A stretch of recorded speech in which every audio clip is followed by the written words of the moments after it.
Regardez, cette vidéo-là, c'est pour toi. Si tu as le minimum de mise de fonds, que tes revenus annuels sont en bas de 100 000 seuls, que tu n'as pas beaucoup de connaissances ou aucune connaissance en construction, rénovation, mais que tu désires te lancer dans l'immobilier, plus précisément l'investissement immobilier, écoute cette vidéo-là jusqu'à la fin parce que c'est un mini-class où est-ce qu'on va décortiquer ensemble qu'est-ce qui est mieux, acheter un duplex ou acheter un condo. Parce que lorsqu'on a des revenus en bas de 100 000, en bas de 100 000, je vous dirais dans les alentours de 80 000 et moins, ça va nous qualifier dans les alentours de 300 000. Et en bas de 300 000, on a deux options qui se présentent devant nous. Est-ce qu'on achète un condo? Parce qu'on peut trouver des condos à 250 000 et moins. Il n'y en a pas beaucoup, mais on peut en trouver. Ou est-ce qu'on se lance dans un duplex? Parce qu'on a entendu dans les formations, les cours en ligne, les vidéos, les podcasts, on entend beaucoup parler d'immeubles à revenus. Est-ce qu'on se lance directement dans les duplex lorsqu'on n'a pas beaucoup de revenus? Lorsqu'on n'est pas en mesure d'aller chercher une capacité d'emprunt qui dépasse 300 000 ou plus? Ou plutôt, est-ce qu'on commence avec un condo? Bonjour tout le monde, bienvenue sur ma chaîne Immobilier 101 avec Christopher Salador où je partage avec vous trucs, astuces et stratégies gagnantes en immobilier, business, mindset et aussi je parle de finances. Alors si ce sont des sujets qui t'intéressent, considère t'inscrire à ma chaîne dès maintenant. Regardez, on va décortiquer ensemble, on va tout simplement comparer et vous allez arriver avec votre propre conclusion. Parce que beaucoup de personnes me contactent et me disent « Chris, je sors d'une formation, j'ai écouté un tel, j'ai suivi telle vidéo ou tes vidéos, etc. Puis je veux commencer avec un duplex, avec un immeuble à revenus. » Et lorsqu'on commence à faire le squelette, le plan de match, je réalise que la personne, elle peut seulement se qualifier pour un montant de genre 230, 250, en bas de 300 000. Donc, regardons ensemble qu'est-ce qui est mieux ou qu'est-ce qui, selon votre situation, lequel des deux est mieux, condo ou duplex. Mais juste avant d'aller plus loin, si vous désirez vendre, acheter ou investir en immobilier, allez dans la description dans le bas de cette vidéo. Vous allez pouvoir cliquer sur un lien pour réserver une consultation gratuite et sans obligation avec moi, où est-ce qu'on va pouvoir regarder votre situation, répondre à toutes vos questions, mais surtout, on va pouvoir élaborer un plan d'action qui va vous permettre de soit vendre, acheter ou encore mieux, investir en immobilier. Et aussi j'espère que vous le savez dès maintenant, j'en parle depuis plusieurs semaines, plusieurs mois, mais je suis littéralement en train de finir ma formation gratuite et je vais en avoir une aussi payante parce que beaucoup de personnes me le demandent. Mais inquiétez-vous pas, il va y avoir la version gratuite pour ceux qui veulent tout simplement survoler l'immobilier, puis pour ceux qui désirent aller en profondeur, il va y avoir la formation payante. Mais les deux formations, les liens vont se retrouver dans les descriptions, dans le bas de mes vidéos. Et aussi, je suis à l'étape de l'intégration. Donc, ça va sortir très bientôt. Alors, restez à l'affût. Et sans plus tarder, rentrons dans le vif du sujet dans un instant.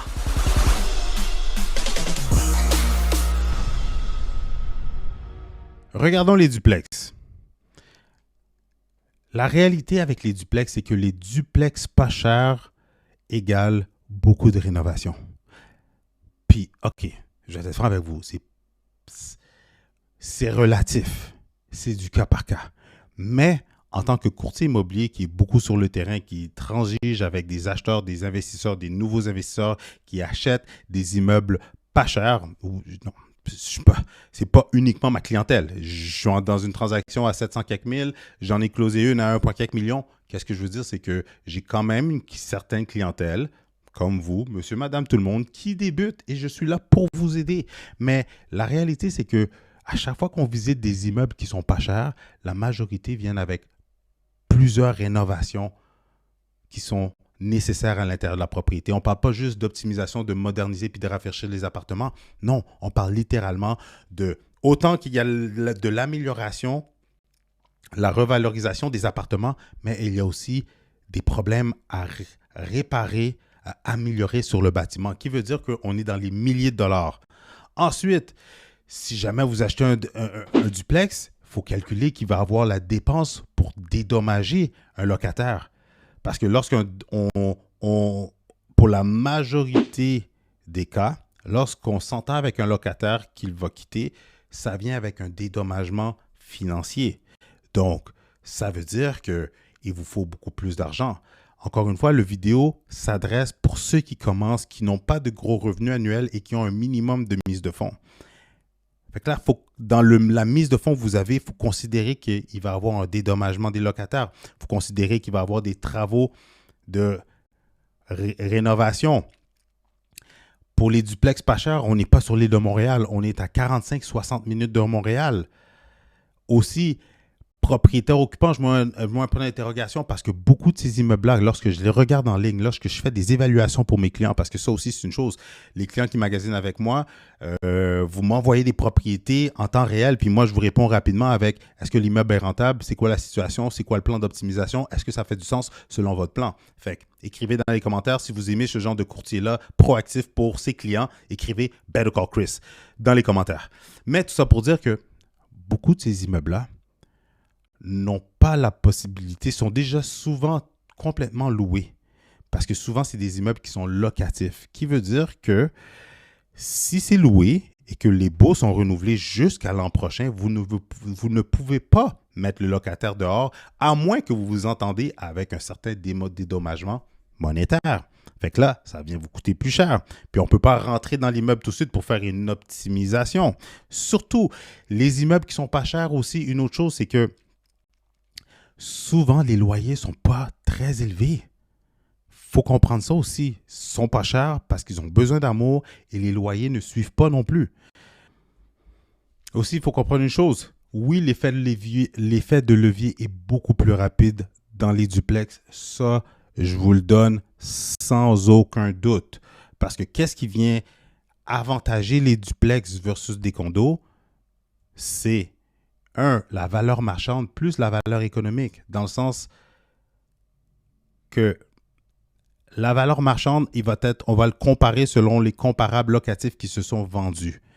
Fait que c'est sûr que si vous avez un duplex qui est complètement bien optimisé et que les loyers sont très bien loués, fait que c'est là que ça embarque dans la valeur économique, que la valeur techniquement, que la valeur justement des baux et du bâtiment est beaucoup plus élevée, qui fait en sorte que l'effet de levier pourrait être beaucoup plus rapide. On peut littéralement forcer l'appréciation de duplex versus qu'un condo, on peut forcer l'appréciation, mais elle sera moins élevée. Ça, je vous le donne. Mais est-ce qu'on a les sous? Parce que lorsqu'on regarde ça, un duplex qu'on doit moderniser, là, je parle de revalorisation. Je ne parle pas de refaire des logements, je ne parle pas de faire un strip complet. Je parle de revaloriser, qui veut dire que on n'ouvre pas les murs, on n'arrache rien, on fait juste moderniser ou rafraîchir l'appartement. Pour un duplex, ça peut aller entre 5 à 15 000 $ facilement, et ça, par appartement. Fait que entre 5 et 15 000, ça veut dire que pour les deux appartements, ça peut varier entre 10 à 30 000. Fait que quelqu'un qui a juste un 35 000 qui me dit « Chris, je veux investir en immobilier. Moi, c'est les immeubles à revenus, mais je n'ai pas un gros budget, puis j'ai juste 35 000. » Est-ce que tu as les fonds? Est-ce que tu as les fonds, les reins assez solides pour pouvoir supporter et de gérer ce genre de coût-là sur un immeuble à revenus? Et si on va de l'autre côté de la médaille, que l'immeuble, comme vous voyez sur la photo, c'est un exemple, mais que la photo, le duplex a beaucoup besoin d'amour, que c'est pas juste du maquillage, comme on peut même pas maquiller, on n'a pas le choix de refaire, d'arracher la cuisine et les salles de bain, de remettre soit des nouveaux planchers ou les composantes maîtresses, si je peux dire ça comme ça, on n'a pas le choix de les refaire, sans compter. Puis là, je parle même pas non plus là de travaux de fondation, de fissures, de refaire une toiture ou de refaire des balcons, refaire des portes et fenêtres ou du revêtement extérieur. Je parle uniquement refaire à neuf le logement, l'intérieur du logement. On est entre 20 à 30 000 par appartement, qui veut dire on est entre 40 et 60 000 par appartement. Fait que quelqu'un qui me dit « Chris, je veux investir en immobilier, c'est ma toute première fois, je me lance, j'ai aucune compétence et j'ai juste 35 000 $, j'ai 40 000 $ dans mon compte de banque qui inclut ma mise de fonds, les frais de clôture, taxes de bienvenue, frais de notaire, ajustement des taxes. Et en plus, il faut que j'ai de l'argent de côté, un coussin pour des travaux d'optimisation, dédommager un locataire. Est-ce que vous avez les reins solides pour ça? C'est là que je veux vous amener. Avant de dire que vous voulez un duplex, c'est ça qui vous attend. Alors maintenant, regardons ensemble les condos. Et je vais être franc avec vous, c'est pas que je suis fan des condos puis que les condos, c'est des meilleures propriétés. Non, je veux tout simplement vous amener à la réalité. Pour ceux qui, ce mini-class s'adresse pour les gens que vous avez pas un 20% de mise de fonds, que vous n'avez pas 80, 100, 100 000 et plus. Pour les gens que c'est leur toute première propriété et qui désirent se lancer. Pour les gens qui n'ont aucune compétence en immobilier, mais qui désirent qui vont devoir développer leurs compétences autant en tant qu'investisseur, en tant que futur gestionnaire, propriétaire d'immeubles, mais aussi dans la construction et la rénovation. Comme comment gérer, comment faire ses premières soumissions, comment déceler un charlatan dans la construction ou quelqu'un qui va être compétent. Comment pas me faire crosser? Comment pas me faire passer de vide? Comment pas donner mon dépôt puis que la personne est partie avec mon dépôt puis ne revient pas? Comment changer son premier bol de toilette? C'est là que je veux vous amener, que cette vidéo-là s'adresse à ces gens-là. Parce que la réalité, comme je le dis tout le temps, l'immobilier, c'est étape par étape. On ne peut pas brûler les étapes. C'est comme ça qu'on peut se planter. C'est comme ça qu'on peut frapper un mur. Versus que la réalité de l'immobilier vaut mieux y aller et avancer lentement, mais sûrement. Pourquoi? Parce que l'immobilier, c'est un marathon et non un sprint. Regardons les condos. Premièrement, les condos, il y a beaucoup plus de probabilité de tomber sur un condo. J'ai dit probabilité, mais les chances de tomber sur un condo, de trouver un condo propriétaire occupant est énorme. La majorité des condos, oui, il y en a beaucoup qui sont loués, mais il y a une plus grosse majorité que les condos sont des propriétaires occupants. Donc, on peut avoir un accès immédiat à l'appartement pour faire son optimisation, augmenter la valeur et pouvoir justement l'optimiser pour pouvoir le louer au maximum de la valeur locative. Là, ça devient intéressant. Aussi, dans les condos, on n'est pas responsable de la coquille du bâtiment, tandis que dans un duplex, on est responsable de la coquille au complet. Donc, s'il y a des fissures, des balcons, du revêtement extérieur, etc., vous en êtes responsable, pas dans les condos. Un condo que vous achetez, que vous modernisez, vous rafraîchissez, ou si vous avez les moyens que vous mettez clé en main, la valeur de revente est énorme.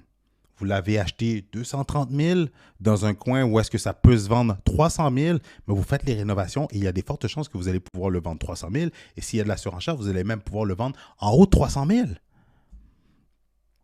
Aussi, dans les condos, si on compare la revalorisation entre un duplex et un condo, je vous ai montré les duplex il y a quelques minutes. Regardons les condos.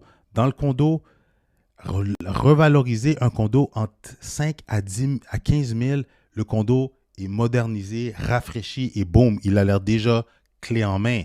Mais si on doit refaire à neuf, on est entre 20 à 35 000. OK, puis là, c'est une règle de pouce, là. C'est pas précis. C'est sûr que, tu sais, puis encore là, si la personne se gâte, met du quartz, met des planchers en érable mérisier importés de l'Afrique, blablabla, regardez, c'est sûr que là, ça peut bosser le budget. Je vous donne une règle de pouce en général. Parce que dites-vous que dans la construction, petite parenthèse, dans la construction, ça coûte environ entre... Tout dépendant. Si la salle de bain est petite, ça peut coûter entre 5 et 7 000. Si la salle de bain est grande, ça peut coûter entre 10 et 12. Mais 10 et 12 000 pour une salle de bain, là, vous avez une salle de bain, wow! Bain autoportant, douche en céramique en coin, etc. Avec un super beau vanité, là, puis des belles tuiles de céramique. OK? Puis oui, le budget peut aller encore plus haut. Mais entre 10 et 12, vous avez quand même quelque chose de vraiment wow. Si vous allez vers le 12 et 15, là, vous avez une salle de bain là, phénoménale. C'est pas des blagues. Et pour les cuisines, on est dans les alentours de entre 20 et 25 000. Fait que dites-vous, si une cuisine vous donne, si on est capable de s'en tirer, on a bien magasiné, on a bien négocié ou tombé sur des bons deals, ben on a pu peut-être finir avec une cuisine dans les alentours entre 15 et 20 000. Fait que, disons 20 000, 10 000 pour une salle de bain, on est à 30. 5 000 pour des planchers, rechanger des luminaires et repeinturer le condo. Boum! On tombe dans le budget et le condo est flambette. On a un condo qui est neuf. Et on est responsable d'un seul appartement, contrairement dans un duplex, triplex, on doit refaire tous les logements pour aller chercher la pleine valeur du bâtiment. Justement, Parlons de valeur. Dans les condos, la seule chose, qu'est-ce qui désavantage les condos versus les duplex, évidemment, c'est que le condo va être basé sur sa valeur marchande. Combien que les autres condos similaires, comparables dans le coin se vendent. Fait que c'est là que l'appréciation, on est limité et que de forcer l'appréciation aussi, on est limité parce que les institutions financières ou les évaluateurs vont se baser sur les comparables vendus, tandis que dans le duplex, on peut y aller avec la valeur économique, quelle est la rentabilité, à quel point que le bâtiment est clé en main et aussi, on va se baser sur les comparables vendus. Fait que combien que les duplex similaires dans le coin se vendent. Donc, dans les faits, si on convoite les duplex, dites-vous que les duplex pas chers, il va y avoir des dépassements de coûts. Je vous ai dit 40-60 000, comme je vous l'ai dit. Je n'ai pas compté qu'on doit refaire une toiture qui va vous coûter entre 20 000 plus les taxes. Je n'ai pas calculé de réparer des comment on appelle ça, là, des fissures. Je n'ai pas parlé de revêtement extérieur, de balcon, portes et fenêtres. Je n'ai pas parlé il manque, comment on appelle ça, là, un clapet anti-refoulement, que ça coûte 2 000, 2 500 à installer. Regardez, dans les duplex, il va y avoir des dépassements de coûts. Ça, c'est le désavantage des duplex, selon moi. Dans les condos, le désavantage, c'est la vérification diligente. Si vous achetez un condo, on doit s'assurer de passer au peigne fin, de faire sa vérification diligente pour tout ce qui a trait de la copropriété. Parce que dans les condos, il est encore plus important de faire, selon moi, les inspecteurs vont vous dire le contraire, mais selon moi, il est beaucoup plus important de faire une bonne vérification diligente du syndicat de copropriété, de s'assurer de est-ce qu'elle a un fonds de prévoyance, un fonds d'urgence, quel est l'état de santé de la copropriété. C'est ça qui est beaucoup plus important que l'inspection au bâtiment. Parce que rappelez-vous, le condo, on est uniquement responsable de l'intérieur des murs. Tout ce qui fait partie de la coquille extérieure et des aires communes, c'est pour ça qu'on paye des frais de condo, mais ça embarque dans le syndicat de copropriété. Qui veut dire que justement, c'est pour ça que c'est très important qu'on doit s'assurer quel est l'état de santé de la copropriété. C'est là qu'on doit s'assurer de faire notre vérification diligente pour les condos. Regardez, lequel des deux est mieux? La réalité, la question va se poser sur quelles sont vos compétences, vos habiletés et combien d'argent disposez-vous? Aussi, quelles sont les ressources que vous avez alentour de vous qui peuvent vous donner un coup de main, surtout en termes de construction, rénovation, réparation. Parce que quel est votre budget? La vraie question à se poser, là, c'est une série de questions. Avant de dire je veux un duplex, je veux un condo, la réalité, quel est votre budget que la banque est prête à vous prêter en termes de préautorisation, de 1. De 2, êtes-vous prêt à gérer le tout? Est-ce que vous êtes prêt à devoir gérer des travaux? Faire la distance, parce que comme je vous l'ai dit, il n'y a pas d'immeubles qui sont proches. Est-ce que vous êtes prêt à gérer la distance, à devoir être sur le chantier? Si vous devez vous arrêter chez Renault Dépôt, aller acheter des matériaux, magasiner les matériaux, aller les transporter, oh my God, ça ne rentre pas dans ma voiture, aller trouver une manière de pouvoir trouver une voiture qui peut accommoder le tout pour pouvoir aller les porter à 30-45 minutes dans le trafic, après le travail, etc. S'acheter une propriété qui a besoin d'amour, peu importe les catégories. S'acheter une propriété qui a besoin d'amour, dites-vous, c'est littéralement s'acheter une deuxième job. Est-ce que vous êtes prêt à gérer le tout? Avez-vous les reins solides financièrement pour les imprévus? Parce que comme je l'ai dit, dans les duplex, c'est garanti qu'il va y avoir des dépassements de coûts. Dans le condo aussi, mais dans le condo, c'est beaucoup plus gérable et on est beaucoup plus en mesure de pouvoir calculer à l'avance qu'est-ce qui s'en vient. Parce qu'il y a beaucoup moins de contingence. Il y a beaucoup moins de risques de contingence dans les condos versus les duplex. C'est une mine de contingence que n'importe quoi peut arriver dès qu'on touche à des murs. La réalité, c'est qu'on n'a pas le même point de départ. Mais ce n'est pas grave. Il faut arrêter avec « Oh, je veux des duplex, je veux des immeubles à revenus ». La réalité, c'est qu'avec les taux d'intérêt, les mensualités sont hyper élevées pour tout le monde. Et on est limité avec le montant d'argent qu'on a qu'on est en mesure d'acheter, le type de mensualité qu'on est capable d'absorber, le type de risque qu'on est capable d'absorber, le type de montant de préqualification qu'on est capable d'aller chercher si on est seul, si on n'a pas de partenaire, si on n'a pas de conjoint, on n'a pas de famille. On est limité. Est-ce que ça veut dire qu'on attend ou qu'on passe à l'action? Parce que la réalité, comme que je dis à tout le monde, tous les chemins mènent à Rome. Dans le sens que on a tous le même objectif au final, OK? Qui est qu'on veut atteindre l'indépendance financière. Mais le point de départ pour tout le monde n'est pas le même. Si vous allez demander à n'importe quel investisseur, n'importe quel gourou, coach, formateur, n'importe qui a investi dans votre entourage, en ligne ou quoi que ce soit, allez leur demander quelle était ta première propriété quand tu as commencé? Quelle était la toute première propriété que tu as achetée? Et qu'est-ce que tu as fait avec? Comment ça s'est passé?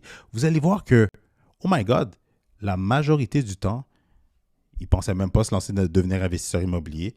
La majorité du temps, ils ont acheté une propriété, puis après ça, ils se sont dit par la suite que je vais me lancer dans l'investissement immobilier, mais le point de départ n'a jamais été le même. Donc, arrêtez de penser qu'il faut absolument commencer avec les Plex, tandis que la réalité, il faut commencer avec votre budget et les moyens que vous avez. Et c'est là qu'il faut vous adapter selon le marché et utiliser votre créativité selon le type de bien que vous pouvez vous procurer. Parce que la réalité, comme que je viens de dire il y a quelques secondes, c'est que l'objectif au final est le même pour tout le monde. On veut tous l'indépendance financière, on veut tous se bâtir un parc immobilier, on veut tous utiliser notre parc immobilier pour se garantir un patrimoine et se garantir une belle retraite. Et si on désire utiliser l'investissement immobilier comme véhicule d'enrichissement, c'est ça le but de tout le monde. Le but de faire de l'immobilier, c'est ça le but.